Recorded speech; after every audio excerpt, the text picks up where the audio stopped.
Hello, everyone. It's Dr. Allen here. Very first thing, forgive the very unprofessional appearance. I just got in from a flight from Florida. I wanted to get this done.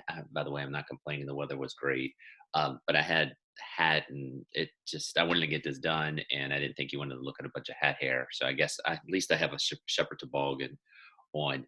I'm going to get through and talk about everything just in case I am filming this in my kitchen. So there is a cat that seems to be happy that I'm home. So if he comes running around, forgive me, I'll kind of toss him gently to the ground and keep talking so we can get this all in one shot. None of this is important. I just want to talk about the week. One, I wanted to thank everyone for the patience that you've shown with the grading. I try to get everything done in a week, and this week I usually try to front load it. I haven't been able to because I've been out. I'm going to work this weekend and try to get caught up. I think I should be caught up by Monday. It is Saturday morning right now, but just in case, just thank you.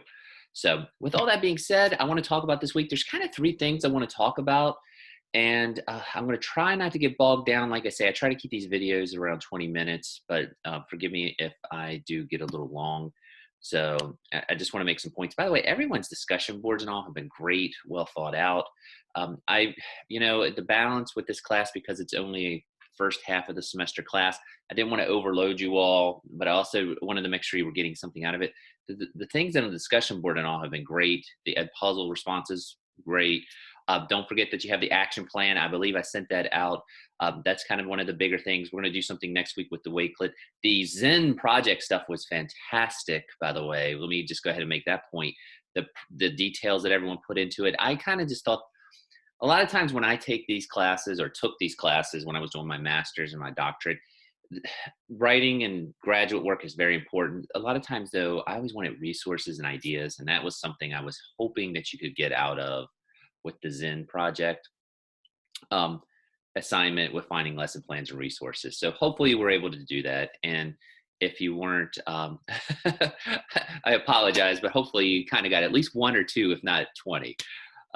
All right. Anyway, this week, here's our goals. I'm actually going to pull up the syllabus. This semester is flying by, but just so you know, go cruise down here. It's this week. We're going to talk. I know I talked a little bit about socioeconomic stuff last week briefly. I kind of tailed into it, and last week I kind of worried because I was trying to get down to Florida, so I don't know how quick I was with some of the lectures and details on things.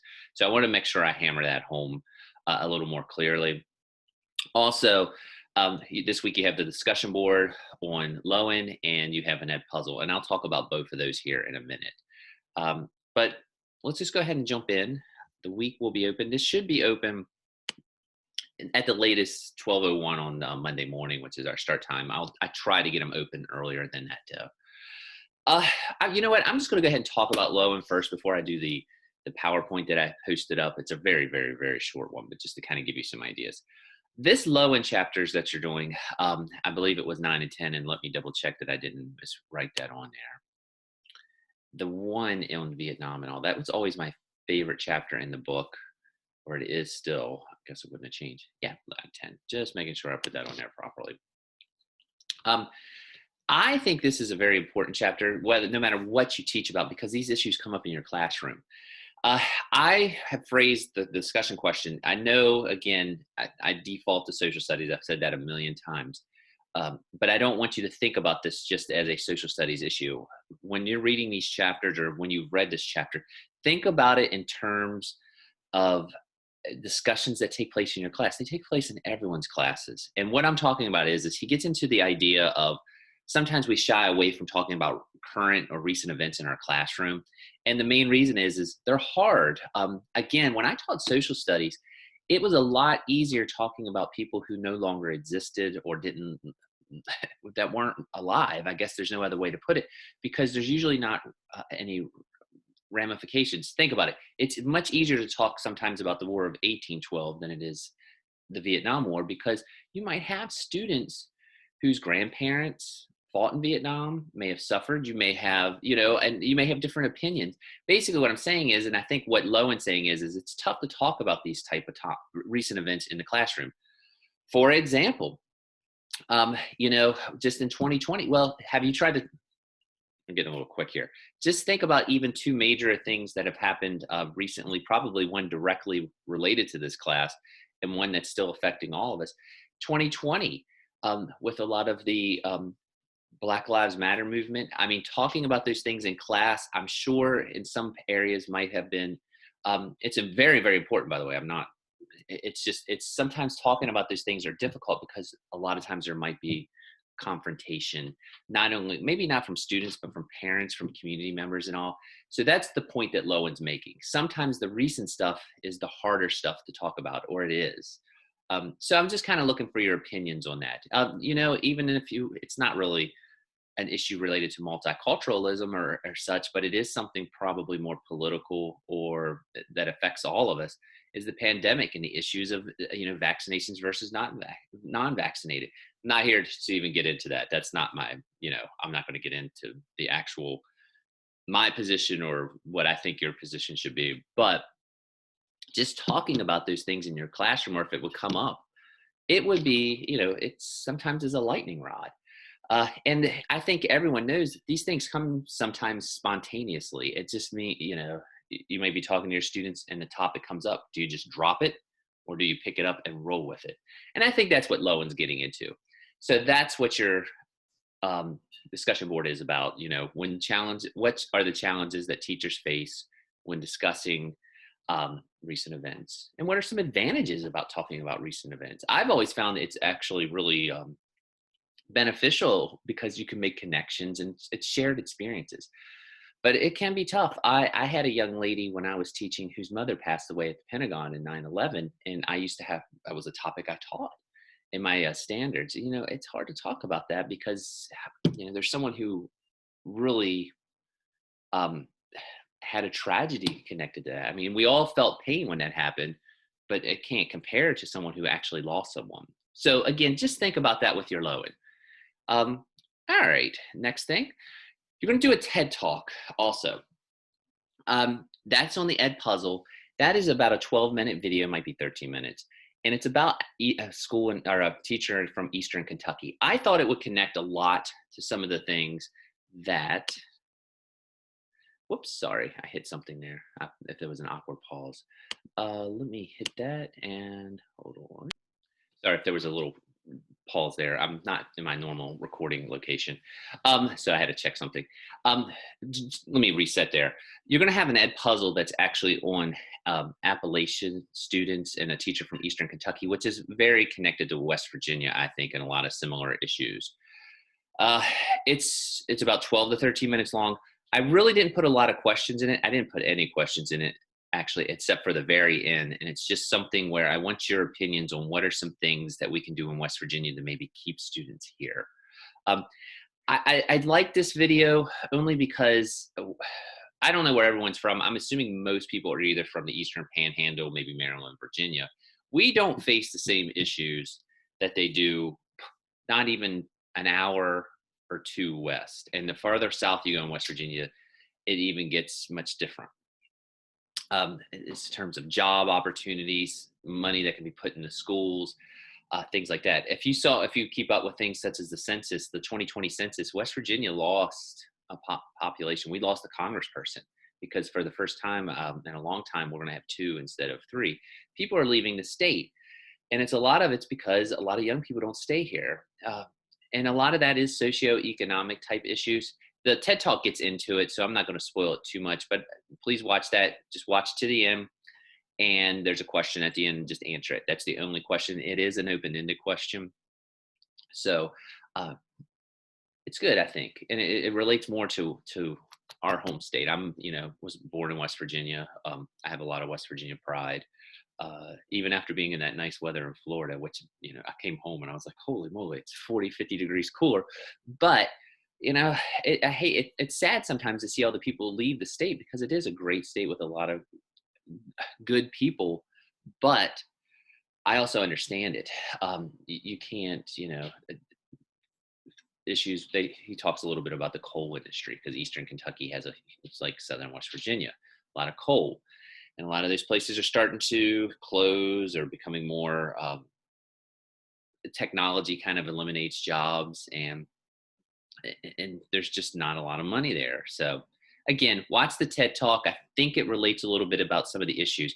I think it's a group sometimes we don't think about, uh, but they face a lot. I think Appalachia and a lot of the issues in a lot of city schools or in the urban environment face a lot of the same problems.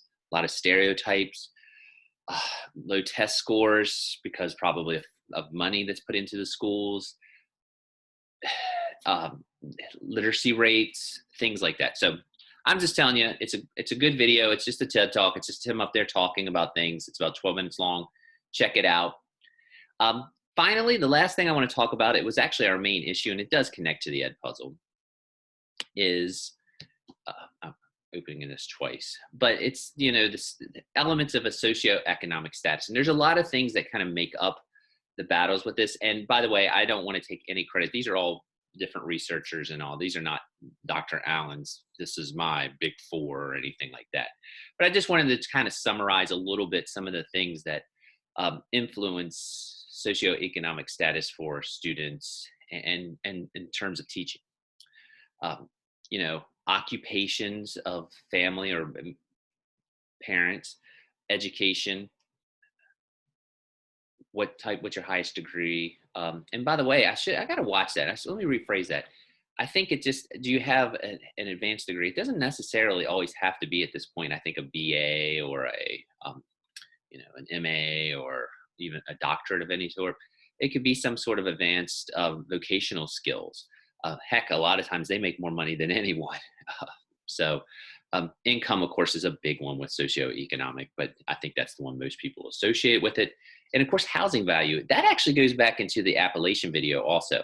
I didn't want to make this an assignment, but it is interesting. If you live in Berkeley or Jefferson County, look at how much a house costs in Berkeley or Jefferson County, or even across the river in Maryland or Virginia. And now go down and look at someplace like Logan County, Cabell County, Wyoming County, and West Virginia, a house that's a similar size. I think you'll be very surprised at what you could buy down there for the money. It's just there's no employment and things like that. It's a very depression almost era type region. In the home environment, I did want to make this point. There's a lot on here, but it talks about middle class students, and this is something I thought of. It connects to Lowen, where I mentioned last week. I think I mentioned it last week. I might have been a little quick. If talks about how everyone views themselves as middle class, whether they have a lot of money. It seems like they consider themselves a little lower middle class. If their families don't have a lot of money, they consider themselves middle class. But there is one thing: students who are truly kind of fit that middle class. I don't want to use the word stereotype. Just classification is probably a better word. They usually do have, it seems like, a wider knowledge of what's going on in the world. They usually have a more formal, standardized language. And what I mean by that is they speak what we would consider proper English. There's a lot of thought on that, and whether I'm sure you've probably heard about, like, sometimes the way people talk is how it can help them get jobs. I've heard, I probably should try to find this video. There's a lot of times people say that if there was someone that interviewed from the North and someone who interviewed from the South, interview for a position, and the Southern person has a very deep Southern drawl, the Northern person most of the time gets the job. And some people theorize that might be because of the way that the language is coming through. I'd have to look those numbers up. That could be, I've heard that before though. And also, as far as like middle class values, they do usually stress more independence and self-directed thinking. I was thinking about this slide a little bit, and I think something that, I think that connects with that. A lot of middle class families will very much stress the idea of, you have to go away for college, you have to become independent. And sometimes I think the way people think, people who might be from a lower socioeconomic standing, familial networks are always a big part. And again, I don't want to get into stereotypes or anything like that, but we talked a little bit about immigration last week, and a lot of times those are big familiar family networks, so to speak. So anyway, that's just a little bit of the home environment. And the heredity type things there's versus the environment. um, there's these ideas, there's different viewpoints that, and some people feel like school success is basically you inherit it. It's an inborn, you either have it or you don't. um, that's, I don't know. And I guess to an extent that could be true, but again, we're not really getting into it too much in this class, but I'm sure you've heard of Howard Gardner's. A lot of times he and a lot of teachers like more the idea of multiple intelligence, like we each are good at something and maybe not just, um, an inborn success rate. Plus, and by the way, I think this kind of goes in, I kind of fall into maybe, I guess, a synthesizing view more, but the environmentalist view of socioeconomic standards kind of gets into the idea that home in your home environment has a great deal to do with student success, where it's not something that's innate, like you inherited it, but more along the lines that, it's something where, if you have a strong home environment that stresses school, eh, that it could be, has more to do with, your success or student success.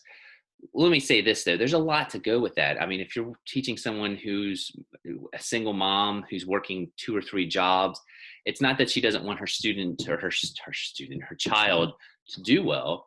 It's just that they've got to provide. So that's not a knock on the home environment just because they don't. It's just, I think what hopefully you're getting what I'm saying is sometimes there's built-in advantages that there's not much that we need to address as, I guess, as a society.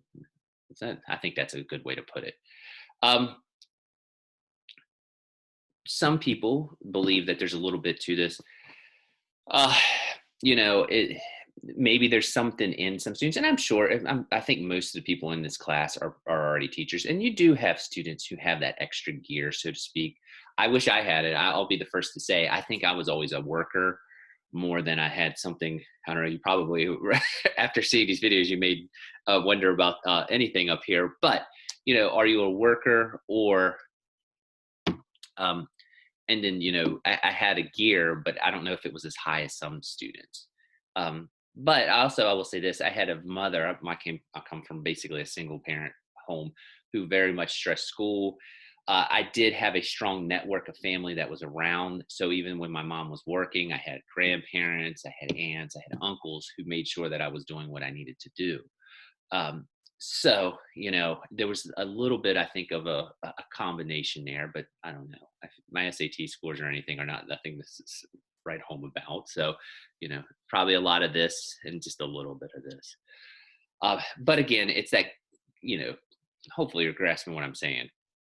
Innate home environment, a little bit of both. There's different viewpoints on this and the effect on socioeconomic standing. I'll run through the list really quick. Hopefully I won't get tied in too much, but there's a lot of obstacles for students who have come from a low socioeconomic background. Inappropriate curriculum and instructions that's based, in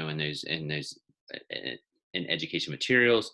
A lack of previous success that's from the family because they don't know what to do. And what I mean by that, a lot of universities are trying to address it, but you'll hear things like first generation college student, because you don't have someone to lean on that knows the steps that you need to do for maybe higher education. And I'm just speaking from a collegial point of view.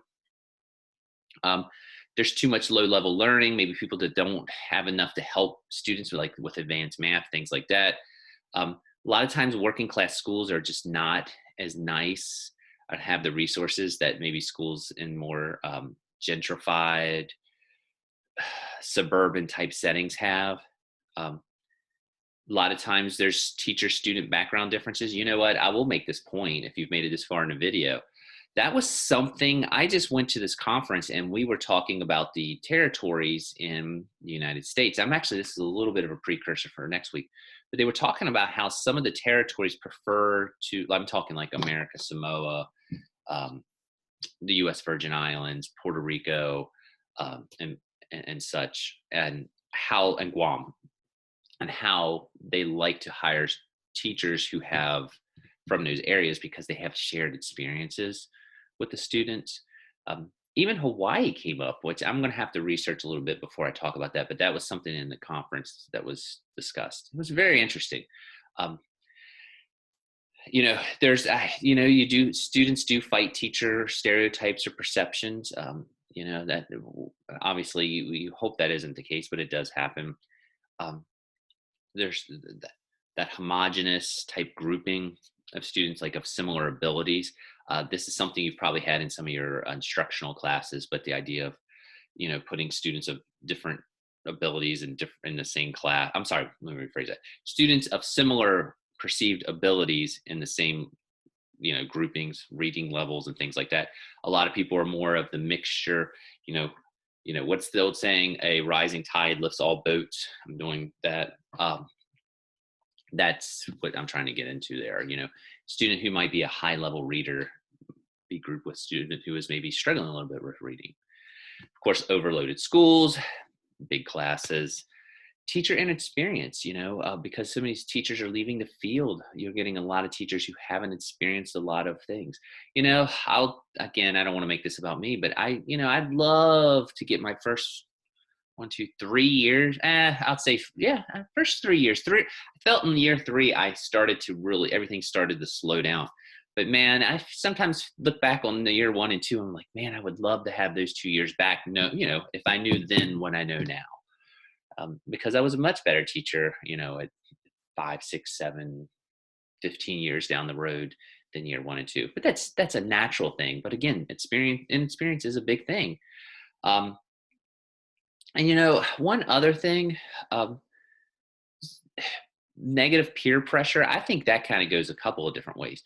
Sometimes I'm going to do it from a teacher point of view. Sometimes teachers are beaten down a little bit, and maybe they don't have the best attitude. And by the way, sometimes you can't blame them. There's a lot of work and things. Also, students who feel like they're stuck.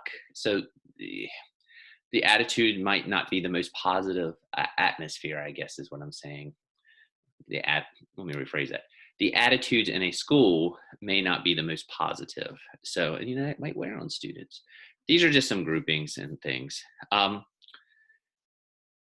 again, there's a little bit on opportunity, but 3 views. Education system is designed to provide unequal opportunities and continue current class structure. That's a revisionist view.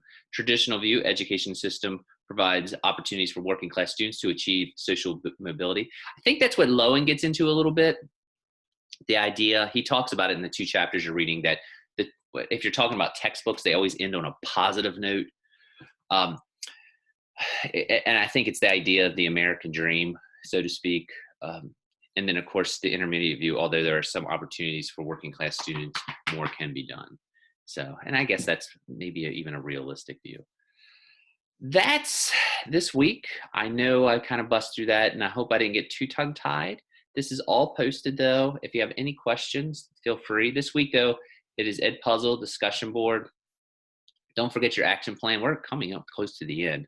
Stuff's been great. I will work hard on getting the grading done.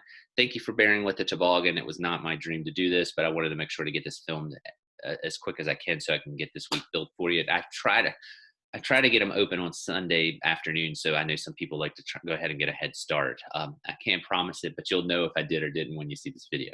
So with that being said, I'm going to stop my share. Hopefully you get something from this, and I will talk to everyone later.